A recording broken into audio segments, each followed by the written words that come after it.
দক্ষিণেশ্বর মায়ের মন্দির থেকে টোটোয় চেপে আজ আমরা যাচ্ছি মা আদ্যার আশীর্বাদ নিতে। মনটা যেন আগেই ভরে উঠেছে শান্তিতে। এই যে দেখা যাচ্ছে আদ্যাপীঠের প্রবেশদ্বার, দরজা পেরোলেই যেন মায়ের কৃপাধারা আমাদের স্বাগত জানাচ্ছে। মন্দিরে ঢুকতেই চারিদিকে এক অপার প্রশান্তি, প্রণামের ধ্বনি, ধূপের গন্ধ আর ভক্তদের শান্ত মুখ, সব মিলিয়ে এক পবিত্রতার আবহ। আদ্যাপীঠের ভিতরের প্রতিটি মন্দিরেই মা আদ্যাশক্তির ভিন্ন ভিন্ন প্রকাশ। ধীরে ধীরে হাঁটলে মনে হয় মা যেন নিজের শক্তি প্রতিটা কোণায় ছড়িয়ে রেখেছেন। এটাই আদ্যাপীঠের হৃদয়, আদ্যা মায়ের মূল মন্দির।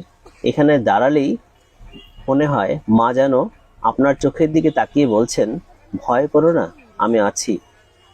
আরতির দীপশিখা আর ভক্তিগানের সুরে মন ভরে যায় এক অবর্ণনীয় শান্তিতে। এখানে রয়েছে একটি প্রাচীন বটগাছ, যেন যুগ যুগ ধরে মায়ের ভক্তদের নীরব সঙ্গী। ভক্তরা এখানে বসে জপ ধ্যান করেন, মাকে নিজের মন খুলে কথা বলে যান। সব কিছু যেন সেখানেই শান্তি। এখান থেকেই নেওয়া যায় প্রসাদের কুপন।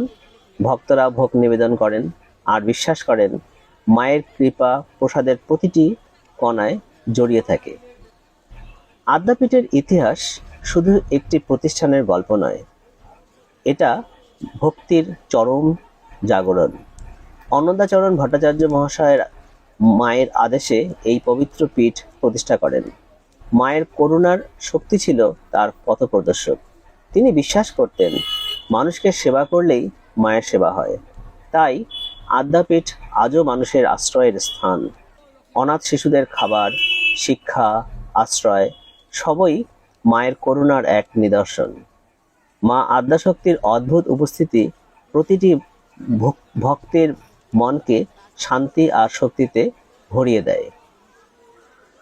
আদ্যাপীঠ ঘুরে আসার পর মনে হয় মা সত্যি এই জায়গাটিকে নিজের শক্তির আলোয় ভরিয়ে রেখেছেন। মা আদ্যার কৃপা আপনাদের জীবনে শান্তি, শক্তি আর ভালোবাসা নিয়ে আসুক, এই কামনাই করি। এখান থেকেই আমরা আস্তে আস্তে বাইরের দিকে বেরিয়ে এলাম। মন্দিরের পুরো কমপ্লেক্সটা আপনাদেরকে দেখাতে পেরে খুবই ভালো লাগছে। ভিডিওটি যদি আপনাদের ভালো লেগে থাকে অবশ্যই সাবস্ক্রাইব বা ফলো দিয়ে রাখবেন।